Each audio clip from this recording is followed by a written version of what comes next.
ਧੰਨ ਧੰਨ ਸ੍ਰੀ ਗੁਰੂ ਗ੍ਰੰਥ ਸਾਹਿਬ ਮਹਾਰਾਜ ਜੀ ਦੀ ਪਾਵਨ ਪਵਿੱਤਰ ਪਾਕ ਹਜ਼ੂਰੀ ਦੇ ਵਿੱਚ ਜੁੜ ਬੈਠੇ ਸਤਸੰਗੀ ਜਨੋ, ਅਕਾਲ ਪੁਰਖ ਨੇ ਅਪਾਰ ਕਿਰਪਾ ਕੀਤੀ ਹੈ। ਸਾਹਿਬੇ ਕਮਾਲ ਸਰਬੰਸਦਾਨੀ ਪਿਤਾ ਗੁਰੂ ਗੋਬਿੰਦ ਸਿੰਘ ਮਹਾਰਾਜ ਦਾ ਪਾਵਨ ਪ੍ਰਕਾਸ਼ ਦਿਹਾੜਾ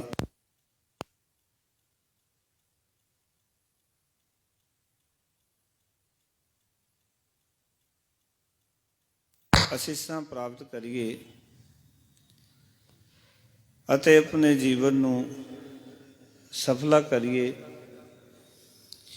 ਅੰਮ੍ਰਿਤ ਵੇਲੇ ਸਾਹਿਬਾਂ ਦੇ ਪਾਵਨ ਪ੍ਰਕਾਸ਼ ਪੁਰਬ ਤੋਂ ਆਪਾਂ ਲੜੀ ਆਰੰਭ ਕੀਤੀ ਸੀ।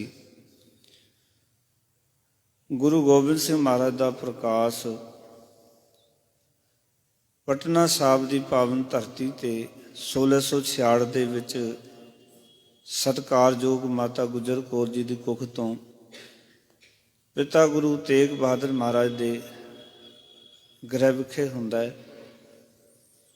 ਆਪਣੀ ਬਾਲ ਲੀਲਾ ਪਟਨਾ ਸਾਹਿਬ ਤੋਂ ਆਰੰਭ ਕਰਕੇ ਅਨੰਦਪੁਰ ਸਾਹਿਬ ਨੂੰ ਆਪਣੀ ਕਰਮ ਭੂਮੀ ਸਤਿਗੁਰ ਬਣਾਉਂਦੇ ਹਨ ਤੇ ਆਪਾਂ ਇਤਿਹਾਸ ਦੇ ਉਹਨਾਂ ਪੱਖਾਂ ਨੂੰ ਵਿਚਾਰਿਆ ਜਿਹੜੇ ਸਾਡੀ ਅੱਖਾਂ ਤੋਂ ਅਣਗੌਲੇ ਸਨ, ਔਰ ਜੋ ਸਾਹਿਬ ਨੇ ਸਾਡੇ ਉੱਤੇ ਕਿਰਪਾ ਕੀਤੀ। ਗੁਰੂ ਗੋਬਿੰਦ ਸਿੰਘ ਮਹਾਰਾਜ ਨੇ ਖਾਲਸੇ ਦੇ ਵਿੱਚ ਇੱਕ ਨਵੀਂ ਕ੍ਰਾਂਤੀ ਪ੍ਰਗਟ ਕੀਤੀ, ਜਿਹੜੀ ਕਿ ਸੰਸਾਰ ਦੇ ਵਿੱਚ ਖਾਲਸੇ ਨੂੰ ਵੱਖਰਾ ਕਰਦੀ ਹੈ। ਅਤੇ ਗੁਰੂ ਸਾਹਿਬ ਜੀ ਨੇ ਆਮ ਮਨੁੱਖ ਨੂੰ ਰੱਬ ਕਰ ਦਿੱਤਾ। ਆਪਾਂ ਇੱਥੇ ਤੱਕ ਪਹੁੰਚੇ ਸਨ ਕਿ ਸਤਿਗੁਰੂ ਜੀ ਨੇ ਖਾਲਸੇ ਦੀ ਸਾਜਨਾ ਕੀਤੀ। ਉਸ ਤੋਂ ਅੱਗੇ ਦਾ ਪ੍ਰਸੰਗ ਕੀ ਹੈ, ਆਓ ਲੜੀ ਵਿੱਚ ਆਪਾਂ ਉਸ ਨੂੰ ਸਰਵਣ ਕਰਾਂਗੇ।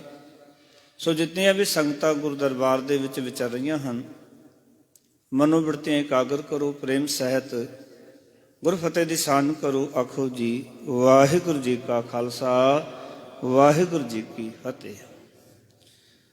ਗੁਰੂ ਗੋਬਿੰਦ ਸਿੰਘ ਮਹਾਰਾਜ ਨੇ ਗੁਰੂ ਨਾਨਕ ਪਾਤਸ਼ਾਹ ਦੇ ਸਿੱਖੀ ਦੇ ਮਹਿਲ ਨੂੰ ਸੰਪੂਰਨਤਾ ਦਿੱਤੀ। ਜੋ ਨਕਸ਼ਾ ਕਦੇ ਗੁਰੂ ਨਾਨਕ ਪਾਤਸ਼ਾਹ ਨੇ ਖਿੱਚਿਆ ਸੀ, ਉਸਦਾ ਹੂਬਹੂ ਰੂਪ ਜਿਹੜਾ ਹੈ ਉਹ ਗੁਰੂ ਗੋਬਿੰਦ ਸਿੰਘ ਮਹਾਰਾਜ ਨੇ ਖਾਲਸੇ ਦੀ ਸਾਜਨਾ ਕਰਕੇ ਪ੍ਰਗਟ ਕੀਤਾ।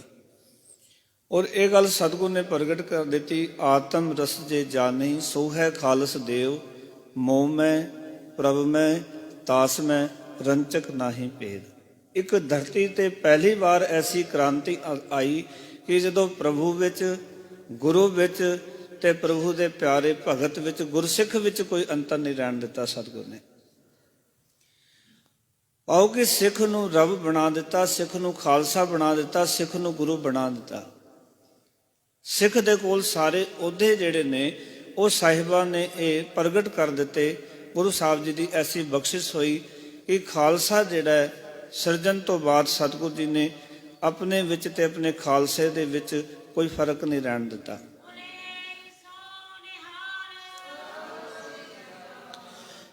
ਇਸ ਕਰਕੇ ਪਿਆਰ ਵਾਲਿਓ, ਗੁਰੂ ਗੋਬਿੰਦ ਸਿੰਘ ਮਹਾਰਾਜ ਨੇ ਜਦੋਂ ਖਾਲਸੇ ਨੂੰ ਅੰਮ੍ਰਿਤ ਦਿੱਤਾ, ਜੋ ਪੰਜ ਕਕਾਰ ਸਿੱਖਾਂ ਨੂੰ ਦਿੱਤੇ, ਉਹ ਪੰਜ ਕਕਾਰ ਸਤਿਗੁਰ ਨੇ ਆਪ ਵੀ ਧਾਰਨ ਕੀਤੇ।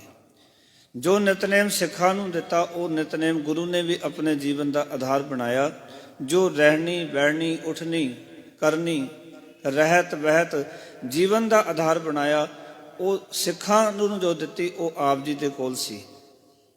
ਅੱਗੇ ਜਿਤਨੇ ਵੀ ਗੁਰੂ ਪੀਰ ਹੋਏ, ਉਹਨਾਂ ਦੀ ਆਪਣੀ ਰਹਿਤ ਕੁਝ ਹੋਰ ਹੁੰਦੀ ਸੀ। ਉਹਨਾਂ ਦੀ ਚੇਲੇ ਜਿਹੜੇ ਹੁੰਦੇ ਸਨ, ਉਹਨਾਂ ਦੀ ਰਹਿਤ, ਉਹਨਾਂ ਦੀ ਮਰਿਆਦਾ, ਉਹਨਾਂ ਦੀ ਜੀਵਨ ਜੁਗਤ ਕੁਝ ਹੋਰ ਹੁੰਦੀ ਸੀ। ਗੁਰੂ ਗੋਬਿੰਦ ਸਿੰਘ ਮਹਾਰਾਜ ਨੇ ਆਖਿਆ ਵੀ ਜੋ ਗੁਰੂ ਨਾਨਕ ਪਾਤਸ਼ਾਹ ਨੇ ਵਿਚਾਰਿਆ ਸੀ, ਮੈਂ ਅੱਜ ਉਹ ਪ੍ਰਗਟ ਕਰ ਦਿੱਤਾ ਹੈ। ਔਰ ਹੁਣ ਇੱਕ ਨਹੀਂ, ਦੋ ਨਹੀਂ, ਹੁਣ ਸਿੱਖੀ ਦੀ ਜਿਹੜੀ ਮਰਿਆਦਾ ਹੈ ਉਹ ਪੰਜ ਪਿਆਰੇ ਨਿਭਾਉਣਗੇ। ਜਿਹੜੀ ਗੱਲ ਗੁਰੂ ਨਾਨਕ ਪਾਤਸ਼ਾਹ ਨੇ ਆਖੀ ਸੀ, ਪੰਜ ਪ੍ਰਵਾਨ ਪੰਜ ਪ੍ਰਧਾਨ ਪੰਚੇ ਪਾਵੇਂ ਦਰਗਹਿ ਮਾਨ, ਪੰਚੇ ਸੋਹੈ ਧਰ ਰਾਜਾਨ, ਪੰਚਾਂ ਕਾ ਗੁਰ ਏਕ ਧਿਆਨ। ਪੰਜ ਜਨਾਂ ਦਾ ਧਿਆਨ ਇੱਕ ਗੁਰੂ ਸ਼ਬਦ ਵਿੱਚ ਜੋੜ ਦਿੱਤਾ। ਪੰਜਾਂ ਨੂੰ ਇੱਕ ਕਰ ਦਿੱਤਾ। ਇੱਕੋ ਸੋਚਣੀ, ਇੱਕੋ ਕਥਨੀ, ਇੱਕੋ ਕਰਨੀ, ਇੱਕੋ ਡਰੈਸ। ਉਹਨਾਂ ਪੰਜਾਂ ਵਿੱਚੋਂ ਕਿਸੇ ਦੇ ਵਿੱਚ ਕੋਈ ਫਰਕ ਨਾ ਰਿਹਾ। ਇੱਕੋ ਜਿਹੇ ਹੋ ਗਏ ਸਾਰੇ। ਪਹਿਲਾਂ ਦਇਆ ਆਈ, ਫਿਰ ਧਰਮ ਆਇਆ, ਫਿਰ ਹਿੰਮਤ ਆਈ, ਤੇ ਫਿਰ ਮੁਹਕਮ ਉਤਰਿਆ ਮੈਦਾਨੇ ਜੰਗ ਅੰਦਰ। ਤੇ ਮੁਹਕਮ ਤੋਂ ਬਾਅਦ ਸਾਹਿਬ ਜਿਹੜਾ ਹੈ ਉਹ ਉਹਨਾਂ ਦੇ ਵਿੱਚੋਂ ਪ੍ਰਗਟ ਹੋਇਆ। ਕਿਉਂਕਿ ਗੁਰੂ ਸਾਹਿਬ ਜੀ ਨੇ ਕੇਵਲ ਇਹ ਨਾਮ ਨਹੀਂ ਹਨ ਸਿੰਘਾਂ ਦੇ, ਇਹ ਯਾਦ ਰੱਖਣਾ ਹਮੇਸ਼ਾ ਕਿ ਪੰਜ ਪਿਆਰਿਆਂ ਦੇ ਕਈ ਵਾਰੀ ਸੋਚਦੇ ਕੇਵਲ ਨਾਮ ਨੇ, ਅਸਲ ਵਿੱਚ ਸਿੱਖ ਧਰਮ ਦੀ ਇਹ ਜੀਵਨ ਰਹਿਤ ਹੈ। ਸਭ ਤੋਂ ਪਹਿਲਾਂ ਸਿੱਖ ਦੇ ਅੰਦਰ ਦਇਆ ਹੋਣੀ ਚਾਹੀਦੀ ਹੈ, ਦਇਆ ਦੇ ਵਿੱਚੋਂ ਧਰਮ ਦਾ ਪ੍ਰਗਟਾਵਾ ਹੋਣਾ ਚਾਹੀਦਾ ਹੈ। ਤੇ ਦਇਆ ਜਿਹੜੀ ਹੈ ਉਹਦੇ ਵਿੱਚੋਂ ਧਰਮ ਪ੍ਰਗਟ ਹੋਵੇ, ਤੇ ਧਰਮ ਜਿਹੜਾ ਹਿੰਮਤ ਤੋਂ ਬਿਨਾਂ ਨਹੀਂ ਕਮਾਇਆ ਜਾਂਦਾ। ਧਰਮ ਕਮਾਉਣ ਵਾਸਤੇ ਸਾਧੂ ਕਹਿੰਦੇ ਐਡੀ ਕੋਈ ਜ਼ਮੀਰ ਚਾਹੀਦੀ ਹੈ ਕਿ ਅਬ ਹਮ ਚੱਲੀ ਠਾਕੁਰ ਪੈ ਹਾਰ, ਜਬ ਹਮ ਸਰਨ ਪ੍ਰਭੂ ਕੀ ਆਈ, ਰਾਖ ਪ੍ਰਭੂ ਭਾਵੇਂ ਮਾਰ, ਲੋਕਨ ਕੀ ਚਤਰਾਈ ਉਪਮਾ ਤੇ ਵੈਸੰਤਰ ਜਾਰ। ਕੋਈ ਭਲਾ ਕਹੋ ਭਾਵੇਂ ਬੁਰਾ ਕਹੋ, ਹਮ ਤਨ ਦਿਓ ਹੈ ਢਾਰ। ਇੰਨੀ ਜੁਰਤ ਚਾਹੀਦੀ ਹੈ ਖਾਲਸੇ ਦੇ ਅੰਦਰ। ਹਿੰਮਤ ਤੋਂ ਬਿਨਾਂ ਇਹ ਧਰਮ ਕਮਾਇਆ ਨਹੀਂ ਜਾ ਸਕਦਾ ਕਿ ਕੋਈ ਚੰਗਾ ਆਖੇ ਭਾਵੇਂ ਕੋਈ ਮਾੜਾ ਆਖੇ। ਜੇ ਕੋਈ ਚੰਗਾ ਆਖਦਾ ਹੈ ਤੇ ਅਸੀਂ ਜੋ ਉਸਦੇ ਪਿੱਛੇ ਚੱਲ ਪੈਂਦੇ ਹਾਂ, ਕੋਈ ਮਾੜਾ ਆਖੇ ਤੇ ਉਹਦੇ ਨਾਲ ਅਸੀਂ ਈਰਖਾ ਕਰਦੇ ਹਾਂ। ਪਰ ਗੁਰੂ ਸਾਹਿਬ ਨੇ ਕਿਹਾ ਕਿ ਲੋਕਨ ਕੀ ਚਤਰਾਈ ਉਪਮਾ ਤੇ ਵੈਸੰਤਰ ਜਾਰ। ਇਸ ਵਾਸਤੇ ਹਿੰਮਤ ਚਾਹੀਦੀ ਸੀ। ਜੋ ਉਸ ਵੇਲੇ ਦੇ ਲੋਕਾਂ ਵਿੱਚ ਹਿੰਮਤ ਨਹੀਂ ਸੀ, ਜਿਹੜੇ ਕਿ ਹਿੰਮਤ ਹਾਰ ਚੁੱਕੇ ਸੀ, ਸਦੀਆਂ ਸਦੀਆਂ ਤੋਂ ਗੁਲਾਮ ਬਣ ਕੇ ਬੈਠੇ ਸੀ। ਸਦੀਆਂ ਕਹਿੰਦੇ ਮੈਂ ਆਪਣੇ ਖਾਲਸੇ ਦੇ ਅੰਦਰ ਹਿੰਮਤ ਭਰ ਦਿੱਤੀ ਹੈ। ਤੇ ਹਿੰਮਤ ਹੀ ਇਕੱਲੀ ਨਹੀਂ, ਸਤਿਗੁਰ ਨੇ ਮੁਹਕਮ ਆਪਣੇ ਜੀਵਨ ਵਿੱਚੋਂ ਮੋਹ ਦਾ ਤਿਆਗ ਕਰ ਦੇਣਾ, ਮੋਹ ਨੂੰ ਘਟਾ ਲੈਣਾ, ਮੋਹ ਤੋਂ ਉੱਪਰ ਹੋ ਕੇ ਗੱਲ ਕਰਨੀ। ਜੇ ਮੋਹ ਹੁੰਦਾ ਤੇ ਸਤਿਗੁਰ ਆਪਣੇ ਕਿਤੇ ਸਾਹਿਬਜ਼ਾਦਾ ਨੂੰ ਕਦੀ ਚਮਕੌਰ ਸਾਹਿਬ ਦੀ ਗੜੀ ਵਿੱਚ ਵਾਰ ਨਹੀਂ ਸੀ ਸਕਦੇ। ਪਰ ਸਤਿਗੁਰ ਨੇ ਸਾਨੂੰ ਸਿਖਾਇਆ ਕਿ ਮੋਹ ਤੋਂ ਉਪਰਾਮ ਕਿਵੇਂ ਰਹਿਣਾ ਹੈ, ਔਰ ਫਿਰ ਸਾਹਿਬ ਕਿਵੇਂ ਬਣਨਾ ਹੈ। ਸਿੱਖ ਹੀ ਸਾਹਿਬ ਬਣਿਆ, ਔਰ ਸਤਿਗੁਰ ਨੇ ਸਾਨੂੰ ਸਾਹਿਬੀਆਂ ਦਿੱਤੀਆਂ, ਸਤਿਗੁਰ ਨੇ ਸਾਨੂੰ ਇਹ ਸਰਦਾਰੀਆਂ ਦਿੱਤੀਆਂ। ਜਿਹੜੀ ਗੱਲ ਧੰਨ ਗੁਰੂ ਰਾਮਦਾਸ ਮਹਾਰਾਜ ਨੇ ਆਖੀ ਸੀ ਕਿ ਜੋ ਹਮਰੀ ਵਿਦ ਹੋਤੀ ਮੇਰੇ ਸਤਿਗੁਰਾ, ਸਾਬਿਦ ਤੁਮ ਹਰ ਜਾਨੋ ਆਪੇ, ਹਮ ਦੁਲਤੇ ਫਿਰਤੇ ਕੋਈ ਬਾਤ ਨਾ ਪੁੱਛਤਾ, ਗੁਰ ਸਤਿਗੁਰ ਸੰਗ ਕੀਰੇ ਹਮ ਥਾਪੇ। ਗੁਰੂ ਗੋਬਿੰਦ ਸਿੰਘ ਮਹਾਰਾਜ ਨੇ ਜੋ ਵਿਚਾਰਧਾਰਾ ਬਾਣੀ ਦੀ ਸੀ ਉਹ ਪ੍ਰਗਟ ਰੂਪ ਦੇ ਵਿੱਚ ਖਾਲਸੇ ਦੇ ਜੀਵਨ ਵਿੱਚ ਸਤਿਗੁਰ ਨੇ ਪ੍ਰਗਟ ਕਰ ਦਿੱਤੀ। ਹੁਣ ਜਦੋਂ ਖਾਲਸੇ ਦੀ ਸਾਜਨਾ ਹੋਈ, ਫਰਕ ਕੀ ਆਇਆ ਸਮਾਜ ਦੇ ਵਿੱਚ, ਸਿੱਖਾਂ ਦੇ ਅੰਦਰ। ਪਹਿਲਾਂ ਸਿੱਖ ਜਿਹੜੇ ਸਨ ਪੁਰਾਤਨ ਮਰਿਆਦਾ ਦੇ ਨਾਲ, ਪੁਰਾਤਨ ਕਥਾ ਕਹਾਣੀਆਂ ਦੇ ਨਾਲ ਮਿਲਗੋਬਾ ਹੋ ਜਾਂਦੇ ਸਨ। ਇਹ ਯਾਦ ਰੱਖਣਾ। ਜਿਸ ਤਰ੍ਹਾਂ ਕਲਮਾਂ ਜੋ ਪੁਰਾਤਨ ਰਹਿਤ ਵਹਿਤ ਮਰਿਆਦਾ ਜਾਂ ਪੁਰਾਤਨ ਜੋ ਕਰਮਕਾਂਡ ਉਹਨਾਂ ਦੇ ਘਰ ਵਿੱਚ ਚੱਲ ਰਹੇ ਸਨ, ਕਿਤੇ ਨਾ ਕਿਤੇ ਉਹਦੇ ਨਾਲ ਕੰਪਰੋਮਾਈਜ਼ ਕਰ ਲੈਂਦੇ ਸਨ। ਪਰ ਖਾਲਸਾ ਸਜਣ ਤੋਂ ਬਾਅਦ ਸਿੱਖਾਂ ਨੇ ਇਹ ਲਕੀਰ ਖਿੱਚ ਦਿੱਤੀ ਕਿ ਜੋ ਗੁਰੂ ਆਖੇਗਾ ਅਸੀਂ ਉਹ ਕਰਾਂਗੇ। ਅੱਜ ਵਿਚਾਰਨ ਦੀ ਗੱਲ ਹੈ, ਸੋਚਣ ਦੀ ਗੱਲ ਹੈ ਵੀ ਆਪਾਂ ਲਕੀਰ ਮਾਰੀਏ। ਸਾਡੇ ਘਰਾਂ ਵਿੱਚ ਲਕਸ਼ਮੀਆਂ, ਸਾਡੇ ਘਰਾਂ ਵਿੱਚ ਦੇਵਤਿਆਂ ਦੀ ਫੋਟੋਆਂ, ਸਾਡੇ ਘਰਾਂ ਵਿੱਚ ਹੋਰ ਬੜਾ ਕੁਝ ਚੱਲਦਾ ਹੈ। ਕਿਉਂਕਿ ਅਜੇ ਅਸੀਂ ਲਕੀਰ ਨਹੀਂ ਮਾਰੀ। ਪਰ ਦਸਵੇਂ ਪਾਤਸ਼ਾਹ ਨੇ ਇੱਕ ਗੱਲ ਬੜੀ ਪਿਆਰੀ ਆਖੀ ਕਿ ਜਬ ਲਗ ਖਾਲਸਾ ਰਹਿ ਨਿਆਰਾ, ਤਬ ਲਗ ਤੇਜ ਦਿਓ ਮੈਂ ਸਾਰਾ, ਜਬ ਇਹ ਗਏ ਵਿਪਰਨ ਕੀ ਰੀਤ ਮੈਂ ਨਾ ਕਰੂੰ। ਕੀ ਕਿਹਾ? ਮੈਂ ਨਾ ਕਰੂੰ ਇਨਕੀ ਪ੍ਰਤੀਤ। ਸਾਧੂ ਕਹਿੰਦੇ ਮੈਂ ਤੇ ਉੱਤੇ ਭਰੋਸਾ ਨਹੀਂ ਕਰਾਂਗਾ ਖਾਲਸੇ ਦੇ ਉੱਤੇ। ਐਡਾ ਨਿਆਰਾ ਪੰਥ ਸਤਿਗੁਰੂ ਜੀ ਨੇ ਸਾਡੀ ਝੋਲੀ 'ਚ ਪਾਇਆ ਕਿ ਖਾਲਸਾ ਜਦੋਂ ਤੱਕ ਨਿਆਰਾ ਰਹੇਗਾ, ਇਸਨੂੰ ਤੇਜ, ਇਸਨੂੰ ਪ੍ਰਤਾਪ ਗੁਰੂ ਦੇ ਪਾਸੋਂ ਮਿਲਦਾ ਰਹੇਗਾ। ਇਹੀ ਗੁਰੂ ਦੀ ਕਿਰਪਾ ਹੈ। ਆਪਾਂ ਕਹਿੰਦੇ ਗੁਰੂ ਸਾਹਿਬ ਦੀ ਕਿਰਪਾ ਕਿਵੇਂ ਪ੍ਰਾਪਤ ਹੋਏਗੀ, ਗੁਰੂ ਸਾਹਿਬ ਜੀ ਦਾ ਪਿਆਰ ਕਿਵੇਂ ਹਾਸਲ ਹੋਏਗਾ। ਸਤਿਗੁਰ ਕਹਿੰਦੇ ਮੇਰਾ ਪ੍ਰਤਾਪ ਤੇਰੇ ਸਿਰ ਤੇ ਬਣਿਆ ਰਹੇਗਾ, ਤੂੰ ਰਹਿਤ ਮਰਿਆਦਾ ਦੇ ਵਿੱਚ ਪੱਕਾ ਹੋ ਕੇ ਵੇਖ। ਤਾਂ ਹੀ ਗੁਰੂ ਸਾਹਿਬ ਨੇ ਆਖਿਆ ਸੀ, ਰਹਿਣੀ ਰਹਿ ਸੋਈ ਸਿੱਖ ਮੇਰਾ ਉਹ ਸਾਹਿਬ, ਮੈਂ ਉਸ ਕਾ ਚੇਰਾ। ਮਹਾਰਾਜ ਨੇ ਰਹਿਣੀ ਵਾਲੇ ਸਿੱਖ ਨੂੰ ਕਿਹਾ ਕਿ ਉਹ ਮੇਰਾ ਗੁਰੂ ਹੈ, ਮੈਂ ਉਸਦਾ ਚੇਲਾ। ਇਸ ਦਾ ਅਰਥ ਹੈ ਕਿ ਜੇ ਅਸੀਂ ਰਹਿਤ ਮਰਿਆਦਾ ਵਿੱਚ ਆ ਜਾਂਦੇ ਹਾਂ, ਰਹਿਣੀ ਵਿੱਚ ਆ ਜਾਂਦੇ ਹਾਂ, ਤਾਂ ਗੁਰੂ ਗੋਬਿੰਦ ਸਿੰਘ ਮਹਾਰਾਜ ਆਪਣੇ ਸਿੱਖ ਤੋਂ ਕਿਤਨੇ ਕੁ ਕੁਰਬਾਨ ਜਾਂਦੇ ਹੋਣਗੇ, ਕਿਤਨੇ ਕੁ ਬਲਿਹਾਰ ਜਾਂਦੇ ਹੋਣਗੇ ਸਤਿਗੁਰ ਆਪਣੇ ਸਿੱਖ ਤੇ। ਜਿਹੜਾ ਸਿੱਖ ਰਹਿਣੀ ਵਿੱਚ ਕਥਨੀ ਔਰ ਕਰਨੀ ਦੇ ਵਿੱਚ ਪੂਰਨ ਹੋ ਜਾਂਦਾ ਹੈ। ਇਸ ਕਰਕੇ ਸਾਹਿਬ ਸੱਚੇ ਪਾਤਸ਼ਾਹ ਨੇ ਇਹ ਕਿਰਪਾ ਕੀਤੀ ਸਾਡੇ ਉੱਤੇ ਕਿ ਸਾਨੂੰ ਇੱਕ ਗੱਲ ਸਮਝਾਈ ਕਿ ਤੁਸੀਂ ਨਿਆਰੇ ਬਣ ਕੇ ਰਹਿਣਾ। ਨਿਆਰਾ ਬਣਨਾ, ਨਿਆਰਾ ਇਹ ਨਹੀਂ ਕਿ ਆਪਾਂ ਕੇਸ ਰੱਖ ਲੈ ਤੇ ਅੰਮ੍ਰਿਤ ਛਕ ਕੇ ਕਿਰਪਾਨ ਪਾ ਲਈ ਤੇ ਪੱਗ ਬੱਲੀ। ਨਿਆਰਾ ਹਰ ਇੱਕ ਕਰਮ ਕਾਂਡ ਤੋਂ ਵੀ ਹੋਣਾ, ਜੋ ਸਾਡੇ ਘਰਾਂ 'ਚ ਅਜੇ ਵੀ ਚੱਲਦੇ ਪਏ ਨੇ। ਉਸ ਮਿਲਗੋਬਾ ਵਿਚਾਰ ਤੋਂ ਵੀ ਅਸੀਂ ਨਿਆਰਾ ਹੋਣਾ। ਮੈਂ ਸਵੇਰੇ ਵੀ ਬੇਨਤੀ ਕੀਤੀ ਸੀ, ਗੁਰੂ ਸਾਹਿਬ ਨੇ ਹੋਲੀ ਤੋਂ ਹੋਲਾ ਦਿੱਤਾ ਸਾਨੂੰ ਨਿਆਰਾ ਕਰਨ ਵਾਸਤੇ। ਸਾਨੂੰ ਵੱਖਰਾ ਕਰਨ ਵਾਸਤੇ। ਇਸ ਤਰ੍ਹਾਂ ਦੀ ਕਿਤਨੀਆਂ ਹੀ ਮਰਿਆਦਾਵਾਂ ਜਿਹੜੀਆਂ ਲੋਕਾਂ ਦੇ ਵਿੱਚ ਪ੍ਰਚਲਿਤ ਸਨ, ਸਤਿਗੁਰੂ ਨੇ ਉਹਨਾਂ ਸਾਰੀਆਂ ਨੂੰ ਕੰਡਮ ਕਰ ਦਿੱਤਾ। ਔਰ ਜਦੋਂ ਤੁਸੀਂ ਇਹ ਪਾਠ ਪੜ੍ਹਦੇ ਨਾ, ਪਾਹੇ ਗਏ ਜਬ ਤੇ ਤੁਮਰੇ ਤਬ ਤੇ ਕੋ ਆਂਖ ਤਰੇ ਨਹੀਂ ਆਨਿਓ, ਰਾਮ ਰਹੀਮ ਪੁਰਾਣ ਕੁਰਾਨ ਅਨੇਕ ਕਹਿ ਮਤ ਏਕ न मान्यो, सिमरत शास्त्र वेद सब वो भेद कह हम एक न जान्यो। सदु कहने श्री असपान कृपा तुमरी कर, मैं न गयो सब तोहे वखान्यो। मैं नहीं आख्या, सदु कहने हे परमात्मा तू मेरे कोलों वख्यान कराया है, जो तू मेरे को पासों कवा रहा है मैं वो आख रहा। ये विचारधारा ਨੂੰ ਜਦੋਂ ਤੁਸੀਂ ਵੇਖੋਗੇ ਨਾ ਗੁਰੂ ਨਾਨਕ ਪਾਤਸ਼ਾਹ ਨਾਲ ਮਿਲਾ ਕੇ, ਤਾਂ ਉਹ ਵਿਚਾਰਧਾਰਾ ਕਿ ਜੈਸੀ ਮੈਂ ਆਵੇ ਖਸਮ ਕੀ ਬਾਣੀ ਤੈਸੜਾ ਕਰੀ ਗਿਆਨ ਵੇ ਲਾ ਲੋ। ਕਿਤੇ ਬਾਣੀ ਨੂੰ ਸਮਝਣ ਦਾ ਯਤਨ ਕਰੀਏ। ਅੱਜ ਦੇਖੋ ਬਹੁਤਾ ਸਾਡਾ ਪ੍ਰਚਾਰ ਸਿੱਖੀ ਦਾ ਆਪਸ ਦੇ ਵਿੱਚ ਮਤਭੇਦ ਤੇ ਚੱਲ ਰਿਹਾ, ਸਾਰਾ ਇੱਕ ਦੂਜੇ ਦੀ ਡੰਡ ਲਾਉਣ ਤੇ ਚੱਲਿਆ ਹੋਇਆ। ਆਪਾਂ ਸਿੱਖੀ ਦੇ ਪ੍ਰਚਾਰ ਪ੍ਰਸਾਰ ਨੂੰ ਦੂਜੇ ਪਾਸੇ ਲੈ ਕੇ ਚਲੇ ਗਏ।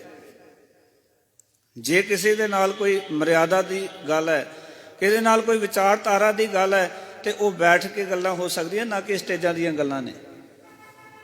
ਉਹ ਬੈਠ ਕੇ ਇੱਕ ਦੂਜੇ ਦੇ ਨਾਲ ਬੈਠ ਕੇ ਗੱਲ ਹੱਲ ਹੋ ਸਕਦੀ ਹੈ, ਪਰ ਅਸੀਂ ਇੱਕ ਦੂਜੇ ਦੀ ਲੱਤ ਖਿੱਚਣ ਨੂੰ ਹੀ ਧਰਮ ਪ੍ਰਚਾਰ ਸਮਝਦੇ। ਅੱਜ ਗੁਰੂ ਸਾਹਿਬ ਜੀ ਨੇ ਐਸੇ ਪ੍ਰਚਾਰ ਤੋਂ ਸਾਨੂੰ ਉਭਾਰਿਆ, ਐਸੀ ਵਿਚਾਰਧਾਰਾ ਤੋਂ ਸਾਨੂੰ ਬਚਾਇਆ। ਔਰ ਗੁਰੂ ਗੋਬਿੰਦ ਸਿੰਘ ਮਹਾਰਾਜ ਨੇ ਸਾਡੇ ਤੇ ਪਰਉਪਕਾਰ ਕੀਤਾ, ਇਹ ਕਿਰਪਾ ਕੀਤੀ ਗੁਰੂ ਸਾਹਿਬ ਜੀ ਨੇ ਕਿ ਖਾਲਸੇ ਨੂੰ ਸਾਜ ਕੇ ਹਰ ਪੱਖ ਤੋਂ ਖਾਲਸਾ ਵੱਖਰਾ ਹੋ ਗਿਆ, ਉਹਦੀ ਜੀਵਨ ਸ਼ੈਲੀ ਵੱਖਰੀ ਹੋ ਗਈ।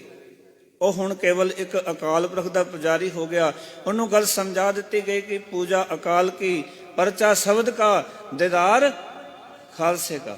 ਤਿੰਨ ਗੱਲਾਂ ਸਿੱਖ ਦੇ ਜੀਵਨ 'ਚ, ਤੇ ਜੇ ਅੱਜ ਵੀ ਆਪਾਂ ਤਿੰਨ ਗੱਲਾਂ ਮੰਨ ਲਈਏ ਨਾ, ਪੂਜਾ ਅਕਾਲ ਕੀ, ਸਾਡੇ ਬਹੁਤੇ ਮਸਲੇ ਹੱਲ ਹੋ ਸਕਦੇ ਆ। ਜੋ ਅੱਜ ਅਸੀਂ ਕਰਮਕਾਂਡੀ ਜੀਵਨ ਜੀ ਰਹੇ ਹਾਂ, ਜੋ ਆਪਾਂ ਕਹਿੰਦੇ ਨੇ ਕੋਈ ਨਹੀਂ ਜਿਹੜਾ ਮਰਜ਼ੀ ਧਰਮ ਕਮਾਈ ਜਾਓ, ਕੁਛ ਨਹੀਂ ਰੱਖਿਆ, ਜਿਹੜੀ ਮਰਜ਼ੀ ਮਰਿਆਦਾ, ਜਿਹੜੇ ਮਰਜ਼ੀ ਕਰਮ ਕਰੀ ਜਾਓ, ਗੁਰਦੁਆਰੇ ਆ ਕੇ ਮੱਥਾ ਟੇਕ ਲਓ, ਬਸ ਗੱਲ ਬਣ ਜਾਏਗੀ। ਨਹੀਂ ਪਿਆਰਿਓ, ਸਾਨੂੰ ਇਹ ਗੱਲ ਵਿਚਾਰਨੀ ਪੈਣੀ ਹੈ। ਸਾਨੂੰ ਇਹ ਵਿਚਾਰ ਆਪਣੇ ਜੀਵਨ ਵਿੱਚ ਪ੍ਰਗਟ ਕਰਨੀ ਪੈਣੀ। ਇਸ ਵਿਚਾਰ ਨੂੰ ਆਪਾਂ ਮਨੁੱਖਤਾ ਤੱਕ, ਮਾਨਵਤਾ ਤੱਕ ਪਹੁੰਚਾਉਣਾ ਹੈ, ਕਿਉਂਕਿ ਗੁਰੂ ਸਾਹਿਬ ਨੇ ਉਹ ਇਨਸਾਨ ਬਣਾਇਆ, ਗੁਰੂ ਸਾਹਿਬ ਨੇ ਉਹ ਦੇਵਤਾ ਬਣਾਇਆ ਜਿਹੜਾ ਕਿ ਸਮਾਜ ਦੇ ਵਿੱਚ ਰਹਿ ਕੇ ਪਰ ਬੇਟੀ ਕੋ ਬੇਟੀ ਜਾਣਨਾ, ਪਰ ਇਸਤਰੀ ਕੋ ਮਾਤ ਬਖਾਣਾ, ਆਪਨ ਇਸਤਰੀ ਸੂਰਤ ਹੋਈ, ਰਹਿਤਬਾਨ ਗੁਰੂ ਕਾ ਸਿੰਘ ਹੈ ਸੋਈ। ਔਰ ਦੇਖੋ ਤੁਸੀਂ, ਗੁਰੂ ਸਾਹਿਬ ਜੀ ਨੇ ਜਦੋਂ ਅੰਮ੍ਰਿਤ ਛਕਾਉਣ ਤੋਂ ਬਾਅਦ ਸਤਿਗੁਰੂ ਜੀ ਦਾ ਇਹ ਵੱਖਰਾ ਪੰਥ ਪ੍ਰਗਟ ਹੋਇਆ। ਇੱਕ ਹੋਰ ਇੱਥੇ ਬੇਨਤੀ ਕਰਦੇ ਹਾਂ, ਵੱਖਰਾ ਪੰਥ ਪਹਿਲੇ ਦਿਨ ਪ੍ਰਗਟ ਹੋਇਆ ਸੀ ਜਦੋਂ ਗੁਰੂ ਨਾਨਕ ਪਾਤਸ਼ਾਹ ਪ੍ਰਗਟ ਹੋਏ। ਗੁਰੂ ਨਾਨਕ ਪਾਤਸ਼ਾਹ ਨੇ ਇੱਕ ਵੱਖਰੀ ਵਿਚਾਰਧਾਰਾ, ਇੱਕ ਨਿਆਰਾਪਣ ਮਾਨਵਤਾ ਦੇ ਵਿੱਚ ਪ੍ਰਗਟ ਕੀਤਾ। ਉਹ ਨਿਆਰਾਪਣ ਸੀ ਸਤਿਗੁਰੂ ਜੀ ਦਾ, ਮਾਰਿਆ ਸਿੱਕਾ ਜਗਤ ਵਿੱਚ ਨਾਨਕ ਨਿਰਮਲ ਪੰਥ ਚਲਾਇਆ। ਉਸ ਨਿਰਮਲ ਪੰਥ ਨੂੰ ਸਤਿਗੁਰੂ ਜੀ ਨੇ ਆਰੰਭ ਕੀਤਾ, ਜਿਸ ਪੰਥ ਦੇ ਅੰਦਰ ਕੋਈ ਮੈਲ ਨਹੀਂ, ਜਿਸ ਪੰਥ ਦੇ ਅੰਦਰ ਕਿਸੇ ਦੇ ਪ੍ਰਤੀ ਕੋਈ ਘਿਰਣਾ ਨਹੀਂ, ਕੋਈ ਨਫ਼ਰਤ ਨਹੀਂ, ਕੋਈ ਸਾੜਾ ਨਹੀਂ। ਐਸਾ ਧਰਮ ਮੇਰੇ ਸਤਿਗੁਰੂ ਨੇ ਸਾਨੂੰ ਬਖਸ਼ਿਸ਼ ਕੀਤਾ ਕਿ ਅਸੀਂ ਸਾਰੇ ਰਲ ਮਿਲ ਕੇ ਮਾਨਵਤਾ ਦੇ ਭਲੇ ਵਾਸਤੇ, ਮਨੁੱਖਤਾ ਦੀ ਉਸਾਰੀ ਵਾਸਤੇ, ਦੇਸ਼ ਦੀ ਉਸਾਰੀ ਵਾਸਤੇ ਕੰਮ ਕਰਦੇ। ਪਰ ਅਸੀਂ ਕੀ ਕੀਤਾ ਕਿ ਗੁਰੂ ਸਾਹਿਬ ਜੀ ਇਸ ਦੇ ਪੰਥ ਨੂੰ ਸਮਝਣ ਤੋਂ ਬਿਨਾਂ ਅਸੀਂ ਹੋਰ ਪਾਸੇ ਤੁਰ ਗਏ।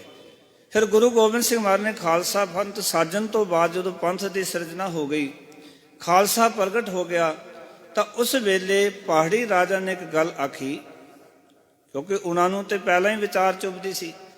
ਜਿਸ ਦਿਨ ਤੋਂ ਰਣਜੀਤ ਨਗਾਰਾ ਸਤਿਗੁਰ ਨੇ ਪ੍ਰਗਟ ਕੀਤਾ, ਪਹਾੜੀ ਰਾਜੇ ਉਸ ਦਿਨਾਂ ਤੋਂ ਹੀ ਗੁਰੂ ਸਾਹਿਬ ਜੀ ਦੇ ਨਾਲ ਈਰਖਾ ਰੱਖਦੇ ਸਨ। ਪਰ ਦੇਖੋ, ਗੁਰੂ ਸਾਹਿਬ ਜੀ ਦਾ ਘਰ ਇਹ ਕਿਸੇ ਨਾਲ ਈਰਖਾ ਨਹੀਂ ਰੱਖਦਾ।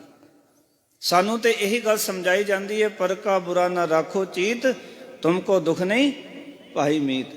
ਫਰੀਦਾ ਬੁਰੇ ਦਾ ਭਲਾ ਕਰ, ਗੁੱਸਾ ਮਨ ਨਾ ਹੰਡਾਏ, ਦੇਹੀ ਰੋਗ ਨਾ ਲੱਗੇ ਪੱਲੇ, ਸਭ ਕੁਝ ਪਾਏ। ਇਹ ਵਿਚਾਰਧਾਰਾ ਸਤਿਗੁਰੂ ਜੀ ਨੇ ਸਾਡੇ ਅੰਦਰ ਪ੍ਰਗਟ ਕੀਤੀ।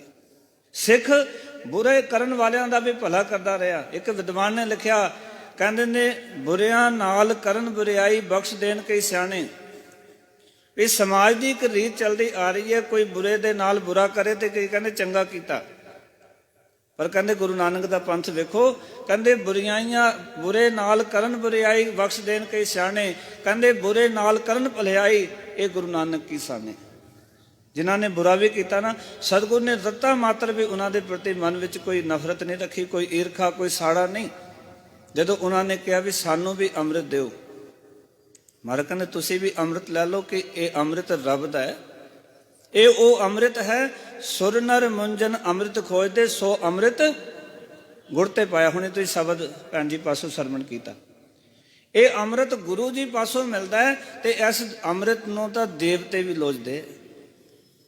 ਮੈਂ ਬੇਨਤੀ ਕਰਾਂ, ਅੰਮ੍ਰਿਤ ਹੀ ਨਹੀਂ, ਇਸ ਸਰੀਰ ਨੂੰ ਵੀ ਦੇਵਤੇ ਲੋਚਦੇ ਨੇ। ਇੱਕ ਵਾਰੀ ਉਚਾਰਨ ਕਰੋ ਸਤਨਾਮ। ਬਾਣੀ ਨੇ ਫੈਸਲਾ ਦਿੱਤਾ, ਗੁਰ ਸੇਵਾ ਤੇ ਭਗਤ ਕਮਾਈ, ਤਬ ਇਹ ਮਾਨਸ ਦੇਹੀ ਪਾਈ। ਇਸ ਦੇਹੀ ਕੋ ਸਿਮਰਨ ਦੇਵ, ਸੋ ਦੇਹੀ ਭਜ ਹਰ ਕੀ ਸੇਵ। ਇਹ ਦੇਹੀ ਉਹ ਹੈ ਤੁਹਾਡੇ ਕੋਲ। ਇਸ ਦੇਹੀ ਨੂੰ ਦੇਵਤੇ ਸਿਮਰਦੇ। ਤੁਹਾਡੇ ਕੋਲ ਉਹ ਸਰੀਰ ਮਾਲਕ ਨੇ ਦਿੱਤਾ ਜਿਸ ਸਰੀਰ ਵਾਸਤੇ ਦੇਵਤੇ ਲੋਚਦੇ ਨੇ ਸਾਨੂੰ ਵੀ ਇਸ ਸਰੀਰ ਦੀ ਪ੍ਰਾਪਤੀ ਹੋ ਜਾਏ, ਮਨੁੱਖਾ ਜੀਵਨ ਸਾਨੂੰ ਵੀ ਪ੍ਰਾਪਤ ਹੋ ਜਾਏ। ਫਿਰ ਜੋ ਇਸ ਅੰਮ੍ਰਿਤ ਨੂੰ, ਜਿਹੜਾ ਅੰਮ੍ਰਿਤ ਗੁਰੂ ਸਾਹਿਬ ਜੀ ਨੇ ਤਿਆਰ ਕੀਤਾ, ਪਿਆਰ ਵਾਲਿਓ ਸੱਚ ਜਾਣਨਾ, ਉਹ ਅੰਮ੍ਰਿਤ ਦੇਵਤੇ ਲੋਚਦੇ ਨੇ, ਮੁਨੀ ਜਨ ਲੋਚਦੇ ਨੇ। ਮੈਂ ਇੱਕ ਬੇਨਤੀ ਕਰਾਂ, ਇਹ ਅੰਮ੍ਰਿਤ ਇਹੋ ਜਿਹਾ ਕਿ ਜਿਹੜਾ ਕੇਵਲ ਗੁਰੂ ਕੋਲੋਂ ਮਿਲ ਸਕਦਾ ਹੈ। ਹੁਣ ਜਦੋਂ ਉਹਨਾਂ ਨੇ ਕਿਹਾ ਵੀ ਸਾਨੂੰ ਅੰਮ੍ਰਿਤ ਦਿਓ, ਸਦੋਂ ਕਹਿੰਦੇ ਛਕ ਲਓ, ਗੁਰੂ ਕਾ ਅੰਮ੍ਰਿਤ ਹੈ। ਉਹਨਾਂ ਨੇ ਕਿਹਾ ਨਹੀਂ ਛਕਾਂਗੇ, ਪਰ ਸਾਨੂੰ ਵੱਖਰਾ ਵਾਟਾ ਤਿਆਰ ਕਰਕੇ ਛਕਾਓ। ਸਤਿਗੁਰੂ ਜੀ ਨੇ ਆਖਿਆ ਵੀ ਅਸੀਂ ਇਸ ਪੰਥ ਦੇ ਵਿੱਚ ਰਲਾ ਨਹੀਂ ਪਾ ਸਕਦੇ। ਇਹ ਤਾਂ ਉਹ ਪੰਥ ਹੈ ਜਿਹੜਾ ਕਿ ਸਭ ਵਾਸਤੇ ਇੱਕੋ ਬਰਾਬਰ ਹੈ। ਹਰ ਇੱਕ ਪੰਥ ਦੇ ਅੰਦਰ ਤੁਸੀਂ ਵੇਖੋਗੇ, ਹਰ ਇੱਕ ਧਰਮ ਦੇ ਅੰਦਰ ਕਿਤੇ ਨਾ ਕਿਤੇ ਊਚ ਨੀਚ ਦੀ ਗੱਲ ਚੱਲਦੀ ਹੈ। ਪਰ ਸੱਚ ਜਾਣਨਾ, ਗੁਰੂ ਸਾਹਿਬ ਨੇ ਪੰਥ ਉਹ ਸਾਜਿਆ ਸੀ ਜਿਸ ਵਿੱਚ ਉੱਚਾ ਜਾਂ ਨੀਵਾਂ ਨਹੀਂ ਸੀ।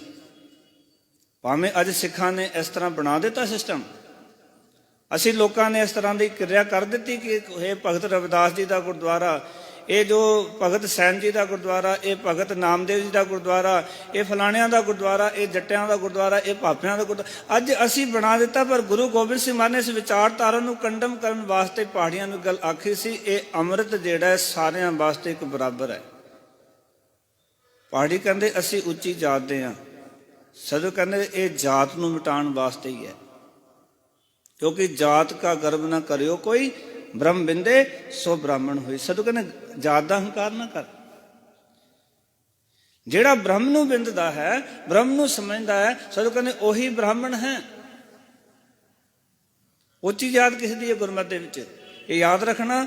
ਭਾਵੇਂ ਤੁਸੀਂ ਆਪਣੇ ਆਪ ਨੂੰ ਸਮਝੀ ਜਾਓ ਪੂਰੀ ਜ਼ਿੰਦਗੀ ਮੇਰੀ ਜਾਤ ਬੜੀ ਉੱਚੀ ਹੈ, ਪਰ ਗੁਰੂ ਨਾਨਕ ਨੇ ਸਪਸ਼ਟ ਕਿਹਾ, ਖਸਮ ਵਿਸਾਰੈ ਤੇ ਕਮ ਜਾਤ, ਨਾਨਕ ਨਾਮੈ ਵਾਸਨਾਤ। ਜਿਹੜਾ ਖਸਮ ਨੂੰ ਭੁਲਾ ਦਿੰਦਾ ਗੁਰੂ ਨਾਨਕ ਦੀ ਨਜ਼ਰ ਵਿੱਚ ਉਹ ਨੀਵੀਂ ਜਾਤ ਹੈ। ਜਿਹੜਾ ਰੱਬ ਨੂੰ ਚੇਤੇ ਰੱਖਦਾ ਉਹ ਗੁਰੂ ਨਾਨਕ ਦੀ ਨਜ਼ਰ ਵਿੱਚ ਉੱਚੀ ਜਾਤ ਹੈ। ਆਪਣੀ ਜਾਤ ਨੂੰ ਵੇਖ ਲਓ ਕਿ ਅਸੀਂ ਕੀ ਹਾਂ। ਕਿਸੇ ਨੂੰ ਪੁੱਛਣ ਦੀ ਲੋੜ ਨਹੀਂ ਹੈ ਕਿ ਮੈਂ ਰੱਬ ਚੇਤੇ ਰੱਖਿਆ। ਗੁਰੂ ਕੀ ਸਿੱਖਿਆ ਯਾਦ ਹੈ, ਗੁਰੂ ਕੇ ਸਿਧਾਂਤਾਂ ਵਿੱਚ ਚੱਲਦਾ ਹਾਂ ਤਾਂ ਉੱਚੀ ਜਾਤ।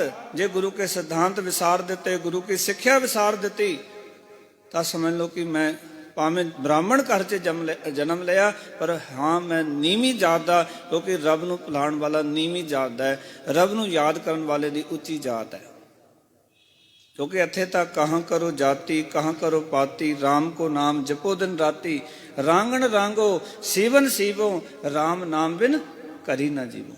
ਸਤਿਗੁਰੂ ਜੀ ਨੇ ਇਸ ਵਿਚਾਰਧਾਰਾ ਨੂੰ ਪ੍ਰਗਟ ਕਰਕੇ ਹੁਣ ਜਦੋਂ ਪਹਾੜੀਆਂ ਨੇ ਕਿਹਾ ਕਿ ਸਾਨੂੰ ਅੰਮ੍ਰਿਤ ਦਿਓ, ਪਿਆਰ ਵਾਲਿਓ ਸੱਚ ਜਾਣਨਾ, ਗੁਰੂ ਗੋਬਿੰਦ ਸਿੰਘ ਮਹਾਰਾਜ ਨੇ ਆਖਿਆ ਛਕ ਲਓ।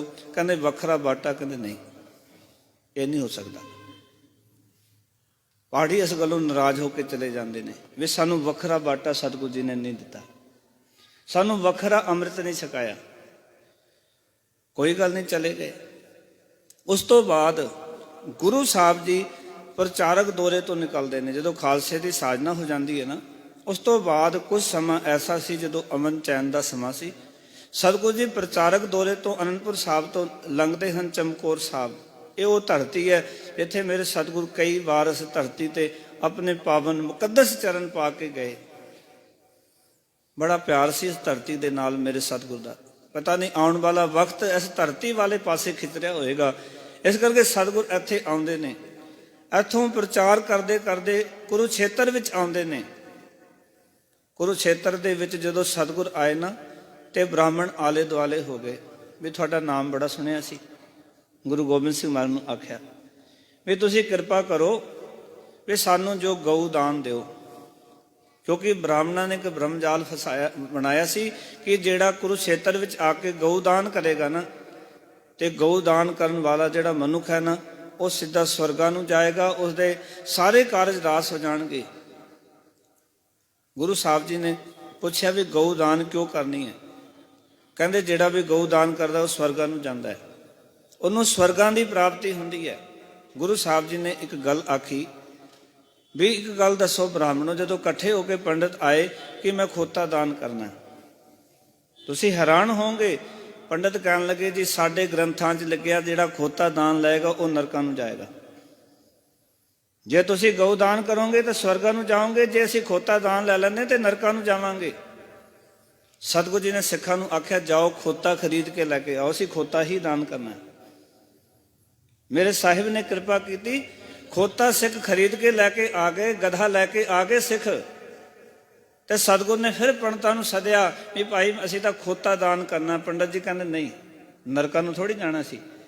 ਸਤਿਗੁਰੂ ਜੀ ਨੇ ਕੀਮਤੀ ਸੋਨੇ ਦਾ ਹਾਰ ਕਿਸੇ ਨੇ ਭੇਟ ਕੀਤਾ ਸੀ, ਸਤਿਗੁਰੂ ਦੇ ਗਲੇ 'ਚ ਪਿਆ ਸੀ, ਕੱਢ ਕੇ ਖੋਤੇ ਦੇ ਗਲੇ 'ਚ ਪਾ ਦਿੱਤਾ। ਸਾਹਿਬ ਨੇ ਪੁੱਛਿਆ ਹੁਣ ਦੱਸੋ ਕੀ ਵਿਚਾਰ ਹੈ? ਤੇ ਸਾਰੇ ਕਹਿਣ ਲੱਗੇ ਮਹਾਰਾਜ ਸਾਨੂੰ ਦੇ ਦਿਓ। ਵੀ ਹੁਣੇ ਹੀ ਤਾਂ ਤੁਸੀਂ ਕਹਿੰਦੇ ਸੀ ਵੀ ਜਿਹੜਾ ਖੋਤਾ ਦਾਨ ਕਰੇਗਾ ਉਹ ਨਰਕਾਂ ਨੂੰ ਜਾਏਗਾ, ਤੇ ਹੁਣ ਇਹ ਕਿਸ ਤਰ੍ਹਾਂ ਦਾ ਧਰਮ ਹੈ ਤੁਹਾਡਾ?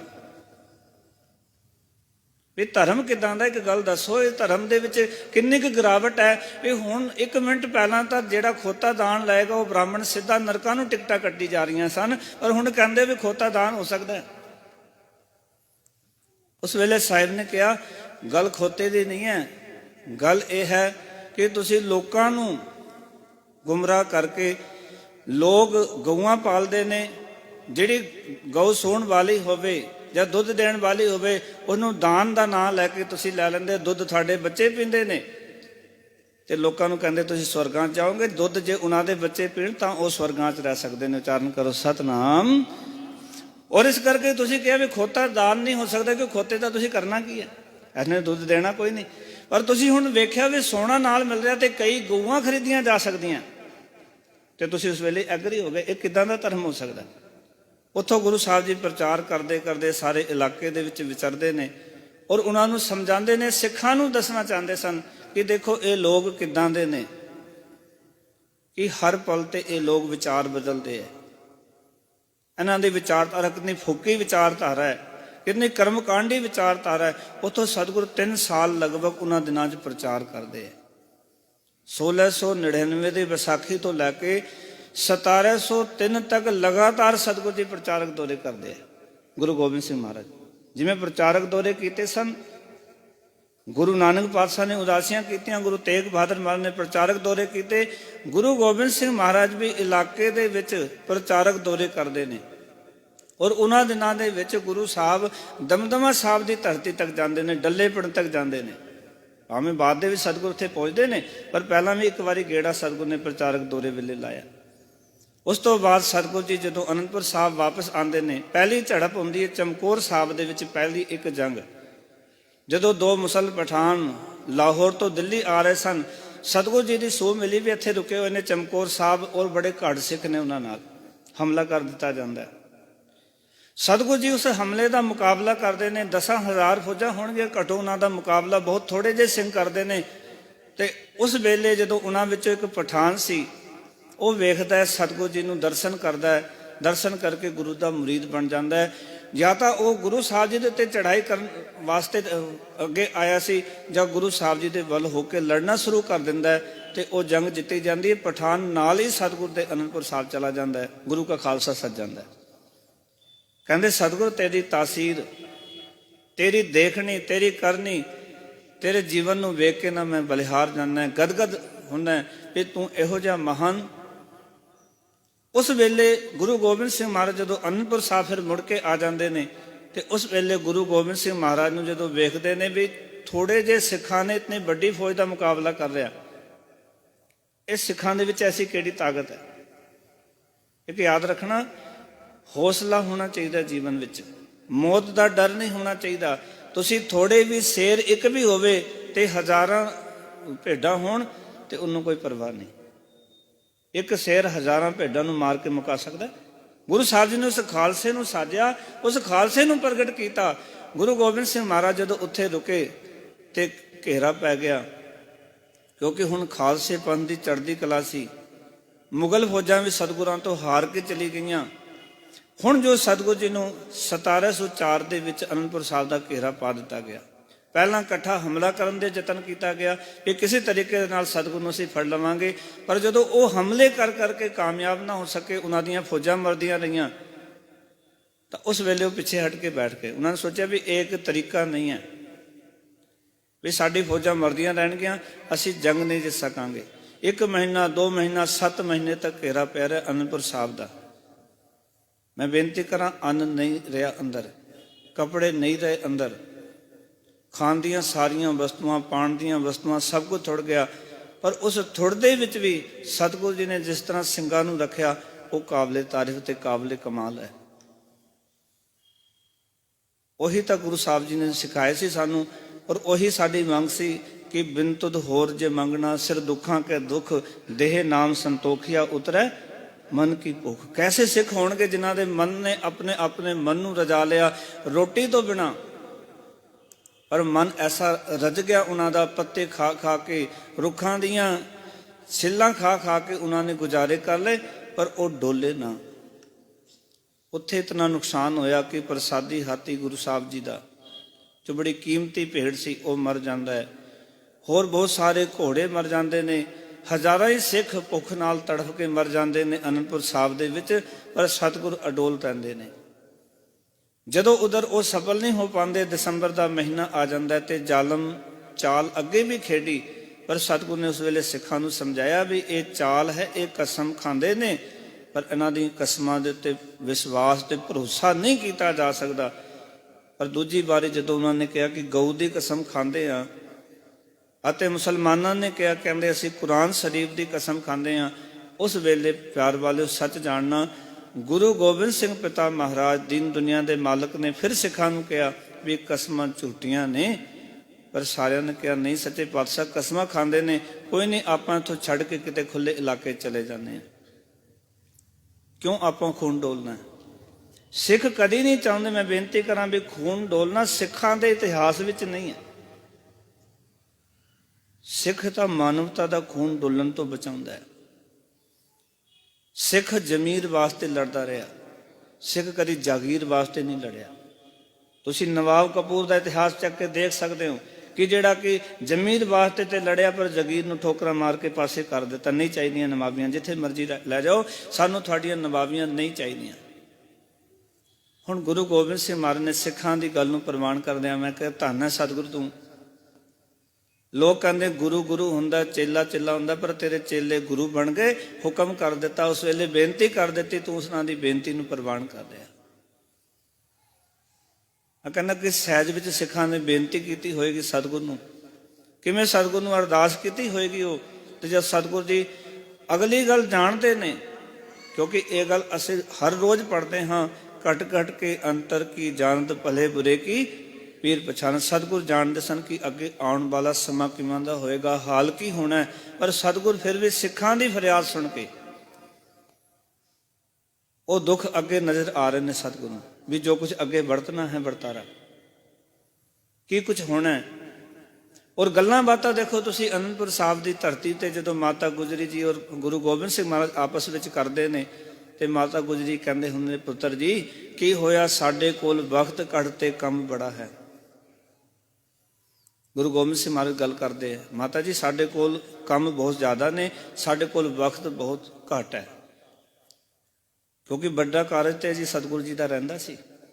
ਅਸੀਂ ਸਮਝਿਆ ਗੁਰੂ ਸਾਹਿਬ ਨੇ ਕਿਉਂ ਕਿਹਾ ਸੀ ਕਿ ਸਾਡੇ ਕੋਲ ਮਾਤਾ ਜੀ ਹੁਣ ਅਨੰਦਪੁਰ ਸਾਹਿਬ ਤੋਂ ਤੁਰ ਰਹੇ ਹਾਂ, ਵਕਤ ਘੱਟ ਹੈ ਪਰ ਕੰਮ ਵੱਡਾ ਹੈ, ਕਿਉਂਕਿ ਵੱਡਾ ਕੰਮ ਸੀ ਗੁਰੂ ਗ੍ਰੰਥ ਸਾਹਿਬ ਜੀ ਨੂੰ ਸਥਾਪਿਤ ਕਰਨਾ ਦੁਬਾਰਾ ਔਰ ਗੁਰਗੱਦੀ ਦੇਣੀ। ਇਹ ਬਹੁਤ ਵੱਡਾ ਕਾਰਜ ਸੀ, ਕਿਉਂਕਿ ਜਿਸ ਕੌਮ ਦੇ ਕੋਲ ਆਪਣਾ ਗ੍ਰੰਥ ਨਹੀਂ ਹੈ, ਜਿਸ ਕੌਮ ਦੇ ਕੋਲ ਆਪਣਾ ਪੰਥ ਨਹੀਂ ਹੈ, ਉਹ ਕੌਮ ਅਕਸਰ ਰੁੜ ਜਾਇਆ ਕਰਦੀ ਹੈ। ਗੁਰੂ ਗ੍ਰੰਥ ਗੁਰੂ ਪੰਥ, ਇਹ ਗੁਰੂ ਸਾਹਿਬ ਜੀ ਨੇ ਪੰਥ ਦੇ ਦਿੱਤਾ ਹੈ, ਅਜੇ ਗ੍ਰੰਥ ਦੇਣਾ ਹੈ। ਇਹ ਛੋਟਾ ਮੋਟਾ ਕਾਰਜ ਨਹੀਂ ਸੀ ਸਤਿਗੁਰੂ ਜੀ ਦਾ, ਬਹੁਤ ਵੱਡਾ ਕਾਰਜ ਮਿੱਥ ਕੇ ਸਤਿਗੁਰੂ ਤੁਰੇ ਸਨ।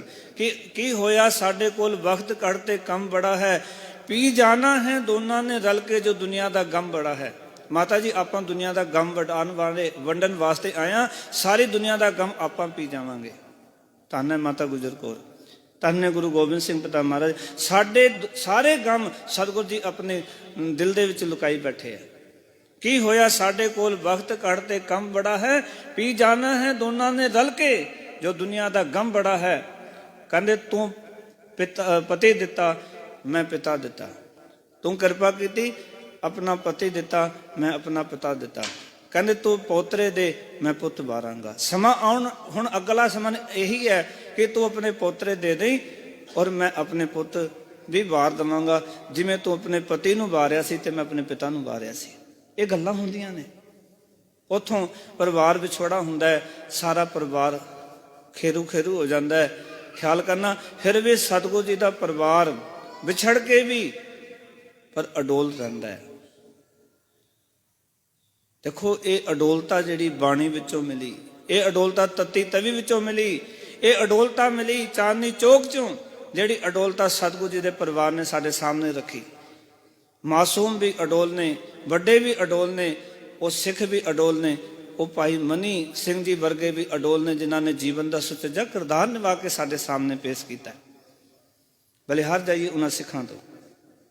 ਸਤਿਗੁਰੂ ਜੀ ਦਾ ਪਰਿਵਾਰ ਵਿਛੜ ਜਾਂਦਾ ਹੈ, ਪਰ ਅਡੋਲ ਰਹਿ ਕੇ ਦੋ ਪੁੱਤਰ ਚਮਕੌਰ ਸਾਹਿਬ ਦੀ ਗੜੀ ਵਿੱਚ, ਦੋ ਪੁੱਤਰ ਸਰਨ ਦੀ ਨੀਹਾਂ ਵਿੱਚ ਸਤਿਗੁਰੂ ਜੀ ਦੇ ਚਿਣੇ ਜਾਂਦੇ ਨੇ। ਪਿਆਰ ਵਾਲੋ, ਸੱਚ ਜਾਣਨਾ, ਇਸ ਸਾਰੇ ਦਾ ਸਿੱਟਾ ਇੱਕ ਤਾਂ ਦੇਖੋ, ਮੈਂ ਗੱਲ ਕਰਾਂ ਕਿ ਚਮਕੌਰ ਸਾਹਿਬ ਜਦੋਂ ਸਤਿਗੁਰੂ ਨਿਕਲਦੇ ਨੇ, ਕਿਉਂਕਿ ਹਰ ਸਾਲ ਉੱਥੇ ਜਾਣ ਦਾ, ਉਹਨਾਂ ਦਿਨਾਂ ਵਿੱਚ ਜਦੋਂ ਉੱਥੇ ਰਹੇ ਵਿਚਰੇ ਤੇ ਹਰ ਸਾਲ ਮੌਕਾ ਮਿਲਿਆ ਉਸ ਧਰਤੀ ਨੂੰ ਚੁੰਮਣ ਦਾ, ਉਸ ਧਰਤੀ ਦੇ ਵਿੱਚ ਉਹ ਖਿਲਰੀ ਹੋਈ ਖੁਸ਼ਬੂ ਨੂੰ ਵੇਖਣ ਦਾ, ਉਸ ਧਰਤੀ ਵਿੱਚ ਛੁਪੇ ਹੋਏ ਉਹਨਾਂ ਸਾਹਿਬਜ਼ਾਦਿਆਂ ਦੇ ਜਜ਼ਬਾਤਾਂ ਦਾ ਬੜੇ ਨੇੜੇ ਹੋ ਕੇ ਦਾਸ ਨੇ ਵੇਖਿਆ ਉਸਨੂੰ, ਕਿ ਉਹਨਾਂ ਦੇ ਕੀ ਜਜ਼ਬਾਤ ਸਨ ਉੱਥੇ। ਜੋ ਤੁਸੀਂ ਜਾ ਕੇ ਕਦੇ ਦਰਸ਼ਨ ਕਰੋ, ਹੇਮਕੁੰਟ ਸਾਹਿਬ ਤੁਸੀਂ ਜਾਂਦੇ ਹੋ, ਪਰ ਤੁਸੀਂ ਕਿਤੇ ਚਮਕੌਰ ਸਾਹਿਬ ਜਾ ਕੇ ਵੇਖੋ, ਕਿਤੇ ਜਾ ਕੇ ਵੇਖੋ ਸਰਨ ਦੀ ਨੀਹਾਂ ਨੂੰ, ਉਹ ਬੋਲਦੀਆਂ ਨੇ ਅੱਜ ਵੀ। ਉੱਥੇ ਤੁਹਾਡਾ ਮਨ ਕਦੀ ਵਿਖਰੇਗਾ ਨਹੀਂ। ਉੱਥੇ ਮਨ ਦੇ ਅੰਦਰ ਇੱਕ ਨਵੀਂ ਕ੍ਰਾਂਤੀ ਦਾ ਜਨਮ ਹੋਏਗਾ, ਜਦੋਂ ਉਹਨਾਂ ਨੂੰ ਜਾ ਕੇ ਇਤਿਹਾਸ ਨੂੰ ਪੜ੍ਹ ਕੇ ਔਰ ਉਹਨਾਂ ਨੂੰ ਅਨੁਭਵ ਕਰਨ ਦਾ ਯਤਨ ਕਰੋਗੇ। ਉੱਥੇ ਸਤਿਗੁਰੂ ਜੀ ਇਹ ਗੱਲ ਆਖ ਕੇ, ਪੰਜ ਪਿਆਰਿਆਂ ਦਾ ਹੁਕਮ ਸੁਣ ਕੇ ਸਤਿਗੁਰੂ ਜੀ ਚਮਕੌਰ ਸਾਹਿਬ ਦੀ ਗੜੀ ਛੱਡ ਕੇ ਚਲੇ ਜਾਂਦੇ ਆ। ਔਰ ਇਹ ਗੱਲ ਆਖਦੇ ਨੇ, ਕਹਿੰਦੇ ਗੜੀ ਦੇ ਵਿੱਚ ਜਾਣ ਤੋਂ ਪਹਿਲਾਂ ਖਾਲਸਾ ਜੀ ਮੈਂ ਬੇਨਤੀ ਕਰ ਦੇਵਾਂ, ਕਹਿੰਦੇ ਨੇ ਇੱਥੋਂ ਜਾਣਾ ਮੈਂ, ਪਰ ਇਹ ਯਾਦ ਰੱਖਣਾ, ਕਹਿੰਦੇ ਤਾੜੀ ਮਾਰ ਕੇ ਜਾਵਾਂਗਾ ਗੜੀ ਵਿੱਚੋਂ। ਸਤਿਗੁਰੂ ਜੀ ਤਾੜੀ ਮਾਰ ਕੇ ਗੜੀ ਚੋਂ ਤੁਰੇ, ਤਾੜੀ ਮਾਰ ਕੇ ਜਾਵਾਂਗਾ ਗੜੀ ਵਿੱਚੋਂ, ਐਡਾ ਦੁਸ਼ਮਣ ਨਾ ਮੈਨੂੰ ਕਮਜ਼ੋਰ ਸਮਝੇ, ਕੰਨ ਦੁਨੀਆਂ ਦੇ ਲੋਕ ਆਖਣ ਨਾ ਗੁਰੂ ਗੋਬਿੰਦ ਸਿੰਘ ਮਹਾਰਾਜ ਨੇ ਪੁੱਤ ਹੋਰ ਤੇ ਸਿੱਖ ਹੋਰ ਸਮਝੇ। ਦੁਨੀਆ ਨਹੀਂ ਕਹਿ ਸਕਦੀ ਕੱਲ ਨੂੰ ਕਿ ਆਪਣੇ ਪੁੱਤਰਾਂ ਨੂੰ ਬਚਾ ਕੇ ਲੈ ਗਏ ਤੇ ਸਿੱਖਾਂ ਨੂੰ ਇੱਥੇ ਸ਼ਹੀਦ ਕਰਾ ਦਿੱਤਾ। ਮੈਂ ਆਪਣੇ ਪੁੱਤਰ ਵੀ ਸ਼ਹੀਦ ਕਰਾ ਕੇ ਇੱਥੇ ਸਿੱਖਾਂ ਨੂੰ ਲੈ ਕੇ ਨਾਲ ਚੱਲ ਰਿਹਾ। ਔਰ ਉੱਥੇ ਜਦੋਂ ਮਾਛੀਵਾੜੇ ਤੋਂ ਉੱਚਦੇ ਪੀਰ ਬਣ ਕੇ ਜਾਂਦੇ ਨੇ ਦੀਨਾ ਕਾਂਗੜ ਦੀ ਧਰਤੀ ਤੇ, ਉੱਥੇ ਮੇਰੇ ਗਰੀਬ ਨਿਵਾਜ ਪਾਤਸ਼ਾਹ ਫਿਰ ਕਹਿੰਦੇ ਨੇ, ਕਹਿੰਦੇ ਬੇਟੋ ਕੇ ਕਤਲ ਹੋने की पहुंची यूं ही खबर, शुक्रिया अकाल पुरख का किया उठा कर सर, अर्ज की आज मुझबर से तेरी अमानत अदा हुई, बेटों की जान धर्म की खातर फिदा हुई। कि सच्चे पातशाह तेरा शुक्राना है, मेरे छोटे साहिबजादे डोले नहीं, धर्म वास्ते अपनी महान कुर्बानी कर दी। वो धर्म च पक्के रहे, ईमान च पक्के रहे। 7 ते 9 साल की उम्र, पर उन्हों का ईमान, उन्हों का धर्म मैं कहता बुलंदियां नूं छूंदा है। लोग तो अज सियाणे होके धर्म छड़ जाते हैं। गुस्ताखी माफ करना, कई बार अज जो 70 साल के बंदे नूं दाड़ी कट्टा वेखदा ना मैं सोचदा भी ये तो 7 साल के फतेह सिंह वर्गा भी नहीं बनया जे। जो 90 साल का बंदा बेअमरतिया जींदा है तो मैं समझदा कि 9 साल का जोरावर सिंह भी नहीं बन सकिया है। ਇਹਦੇ ਕੋਲ ਕੀ ਹੈ? ਤੇ ਉਹ ਦੂਜਾ ਪਾਸਾ ਵੇਖੋ ਕਿ 9 ਸਾਲ ਤੇ 7 ਸਾਲ, ਅਸੀਂ ਇੱਕ ਇਲਾਕੇ ਦੇ ਵਿੱਚ 70 ਸਾਲ 90 ਸਾਲ ਜ਼ਿੰਦਗੀ ਜੀ ਕੇ ਚਲੇ ਜਾਂਦੇ। ਦੂਜੇ ਮੁਹੱਲੇ ਦੇ ਲੋਕ ਨਹੀਂ ਜਾਣਦੇ, ਪਰ ਉਹਨਾਂ ਨੂੰ ਅੱਜ ਸਾਰੀ ਦੁਨੀਆ ਜਾਣਦੀ ਹੈ। ਕਿਉਂ? ਉਹਨਾਂ ਨੇ ਐਸੀ ਕਰਨੀ ਕਰਕੇ ਵਿਖਾਈ, ਐਸੀ ਜੀਵਨ ਜਾਚ ਉਹਨਾਂ ਦੇ ਕੋਲ ਸੀ। ਉੱਥੋਂ ਗੁਰੂ ਗੋਬਿੰਦ ਸਿੰਘ ਮਹਾਰਾਜ ਸਭ ਕੁਝ ਵਾਰ ਕੇ ਫਿਰ ਜਿਹੜਾ ਰਹਿੰਦਾ ਕਾਰਜ ਸੀ ਸਤਿਗੁਰੂ ਜੀ ਨੇ, ਦੇਖੋ ਇਤਨਾ ਕੁਛ ਵਾਰ ਦੇਣਾ। ਆਪਣੇ ਬੱਚਿਆਂ ਨੂੰ ਵਾਰ ਦੇਣਾ, ਬੱਚਿਆਂ ਨੂੰ ਵਾਰਨ ਤੋਂ ਬਾਅਦ ਔਰ ਉਸ ਤੋਂ ਬਾਅਦ ਫਿਰ ਉਹਨਾਂ ਨੇ ਉਸ ਤਰ੍ਹਾਂ ਹੀ ਤੁਰਦੇ ਰਹਿਣਾ ਜਿਵੇਂ ਪਹਿਲਾਂ ਤੁਰ ਰਹੇ ਸਨ। ਖਾਲਸੇ ਨੂੰ ਆਪਣੇ ਬੱਚਾ ਸਮਝ ਕੇ ਉਹਨਾਂ ਨੂੰ ਪੂਰਾ ਪਿਆਰ ਦਿੱਤਾ। ਔਰ ਗੁਰੂ ਗ੍ਰੰਥ ਸਾਹਿਬ ਜੀ ਦਮਦਮਾ ਸਾਹਿਬ ਦੀ ਧਰਤੀ ਤੇ ਮੁੜ ਕੇ ਫਿਰ ਗੁਰੂ ਅਰਜਨ ਦੇਵ ਜੀ ਮਹਾਰਾਜ ਨੇ ਪਹਿਲਾਂ ਬਾਣੀ ਦਰਜ ਕੀਤੀ ਸੀ, ਉਸ ਤੋਂ ਬਾਅਦ 10ਵੇਂ ਪਾਤਸ਼ਾਹ ਨੇ ਗੁਰੂ ਤੇਗ ਬਹਾਦਰ ਮਹਾਰਾਜ ਦੀ ਬਾਣੀ ਨਾਲ ਦਰਜ ਕਰਕੇ ਔਰ ਫਿਰ ਗੁਰੂ ਗ੍ਰੰਥ ਸਾਹਿਬ ਜੀ ਦੀ ਸੰਪੂਰਨਤਾ ਕੀਤੀ। ਭਾਈ ਮਨੀ ਸਿੰਘ ਜੀ ਪਾਸੋਂ ਇਹ ਬੀੜ ਲਿਖਾਈ ਗਈ, ਨਾਲ ਲੈ ਕੇ ਇਸ ਬੀੜ ਨੂੰ ਹਜੂਰ ਸਾਹਿਬ ਚਲੇ ਗਏ ਸਤਿਗੁਰੂ। ਤੇ ਜਦੋਂ ਸਤਿਗੁਰੂ ਜੀ ਦੇ ਉੱਤੇ ਹਮਲਾ ਹੋਇਆ ਰਹਿਰਾਸ ਸਾਹਿਬ ਦਾ ਪਾਠ ਹੋਣ ਤੋਂ ਉਪਰੰਤ, ਉਸ ਵੇਲੇ ਗੁਰੂ ਸਾਹਿਬ ਜੀ ਨੇ ਇਹ ਹੁਕਮ ਕਰ ਦਿੱਤਾ ਪੰਥ ਦੇ ਨੂੰ ਸਾਰੇ ਨੂੰ ਕਿ ਜੋ ਸਵੇਰੇ ਆਪਾਂ ਪ੍ਰਕਾਸ਼ ਕਰਕੇ ਨਾ ਗੁਰੂ ਗ੍ਰੰਥ ਸਾਹਿਬ ਜੀ ਨੂੰ ਗੁਰਿਆਈ ਦੇਣੀ ਹੈ। ਸਿੱਖ ਉਸ ਵੇਲੇ ਵੀ ਕਹਿੰਦੇ ਸਨ ਮਹਾਰਾਜ ਤੁਹਾਡੇ ਹੁੰਦਿਆਂ ਸਾਨੂੰ ਗੁਰਿਆਈ ਦੀ ਕੀ ਲੋੜ ਹੈ? ਕਹਿੰਦੇ ਨਹੀਂ, ਸਵੇਰੇ ਗੁਰੂ ਗ੍ਰੰਥ ਸਾਹਿਬ ਦਾ ਪ੍ਰਕਾਸ਼ ਕੀਤਾ ਜਾਂਦਾ ਹੈ। ਗੁਰੂ ਗ੍ਰੰਥ ਸਾਹਿਬ ਜੀ ਨੂੰ ਰਸਮੀ ਤੌਰ ਤੋਂ ਭਾਵੇਂ ਪਹਿਲੇ ਜਾਮੇ ਤੋਂ ਬਾਣੀ ਗੁਰੂ ਹੈ, ਇਹ ਯਾਦ ਰੱਖਣਾ, ਸ਼ਬਦ ਗੁਰੂ ਹੈ, ਕਦੀ ਨਹੀਂ ਭੁੱਲਣੀ ਇਹ ਗੱਲ। ਪਹਿਲੇ ਜਾਮੇ ਤੋਂ ਸ਼ਬਦ ਗੁਰੂ ਰਿਹਾ, ਪਹਿਲੇ ਜਾਮੇ ਤੋਂ ਬਾਣੀ ਗੁਰੂ ਰਹੀ ਹੈ। ਵਿੱਚ ਵਿੱਚ ਸਤਿਗੁਰੂ ਗਵਾਹੀ ਕਰਦੇ ਰਹੇ ਕਿ ਬਾਣੀ ਗੁਰੂ, ਗੁਰੂ ਹੈ ਬਾਣੀ, ਵਿੱਚ ਬਾਣੀ ਅੰਮ੍ਰਿਤ ਸਾਰੇ, ਗੁਰ ਬਾਣੀ ਕਹਿ ਸੇਵਕ ਜਨ ਮਾਨੈ ਪ੍ਰਥਕ ਗੁਰੂ ਨਿਸਤਾਰੇ। ਪਰ 10ਵੇਂ ਜਾਮੇ ਦੇ ਵਿੱਚ ਸਤਿਗੁਰੂ ਜੀ ਨੇ ਗੁਰੂ ਗ੍ਰੰਥ ਸਾਹਿਬ ਜੀ ਨੂੰ, ਜਿਵੇਂ ਪਹਿਲੇ ਗੁਰੂ ਸਾਹਿਬਾਨਾਂ ਨੂੰ ਗੱਦੀਆਂ ਦੇਣ ਦਾ ਇੱਕ ਰਸਮ ਰੀਤੀ ਰਿਵਾਜ ਚੱਲਦਾ ਸੀ, ਉਸ ਰਸਮ ਨੂੰ ਨਿਭਾਉਂਦਿਆਂ ਗੁਰੂ ਗ੍ਰੰਥ ਸਾਹਿਬ ਜੀ ਨੂੰ ਗੁਰਗੱਦੀ ਦਿੱਤੀ, ਰਸਮੀ ਗੱਦੀ ਦੇ ਕੇ ਔਰ ਗੁਰੂ ਗ੍ਰੰਥ ਸਾਹਿਬ ਮਹਾਰਾਜ ਸੱਚੇ ਪਾਤਸ਼ਾਹ ਤੋਂ ਵਾਕ ਲੈ ਕੇ ਔਰ ਖਾਲਸੇ ਨੂੰ ਇਹ ਹੁਕਮ ਕਰਕੇ ਕਿ ਪੂਜਾ ਅਕਾਲ ਕੀ ਪਰਚਾ ਸ਼ਬਦ ਕਾ ਦੀਦਾਰ ਖਾਲਸੇ ਕਾ। ਨਾਲੇ ਇਹ ਗੱਲ ਆਖ ਕੇ ਕਿ ਅੱਜ ਤੋਂ ਯਾਦ ਰੱਖਣਾ ਗੱਲ ਕਿ ਆਗਿਆ ਪਹੀ ਅਕਾਲ ਕੀ ਤਵੇ ਚਲਾਇਓ ਪੰਥ, ਸਭ ਸਿੱਖਨ ਕੋ ਹੁਕਮ ਹੈ ਗੁਰੂ ਮਾਨਿਓ ਗ੍ਰੰਥ। ਬੜੀ ਸਪਸ਼ਟ ਗੱਲ ਕਹਿ ਦਿੱਤੀ ਸਤਿਗੁਰੂ ਨੇ ਕਿ ਅਕਾਲ ਪੁਰਖ ਦੀ ਆਗਿਆ ਹੋਈ ਸੀ, ਇਹ ਪੰਥ ਤਾਂ ਚੱਲਿਆ ਸੀ।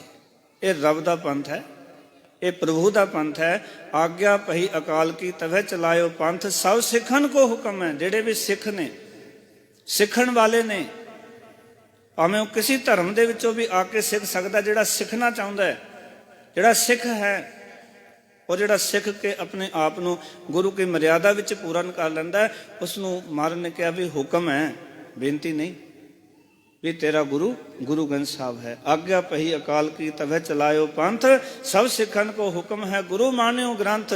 ਗੁਰੂ ਗ੍ਰੰਥ ਜੀ ਮਾਨਿਓ ਪ੍ਰਗਟ ਗੁਰਾਂ ਕੀ ਦੇ, ਜੋ ਪ੍ਰਭ ਕੋ ਮਿਲਵੋ ਚਾਹੇ ਖੋਜ ਸ਼ਬਦ ਮੈਂ ਰਹੇ। ਜੇ ਰੱਬ ਨੂੰ ਖੋਜਣਾ ਹੈ ਨਾ, ਜੰਗਲ 'ਚ ਜਾਣ ਦੀ ਸਿੱਖੋ ਲੋੜ ਨਹੀਂ, ਮਾਲਾ ਫੇਰਨ ਦੀ ਵੀ ਲੋੜ ਨਹੀਂ। ਮੈਂ ਬੇਨਤੀ ਕਰ ਦੇਵਾਂ, ਸ਼ਬਦ ਦੀ ਮਾਲਾ ਫੇਰੋ ਜੇ ਫੇਰ ਨਹੀਂ ਹੈ ਤਾਂ।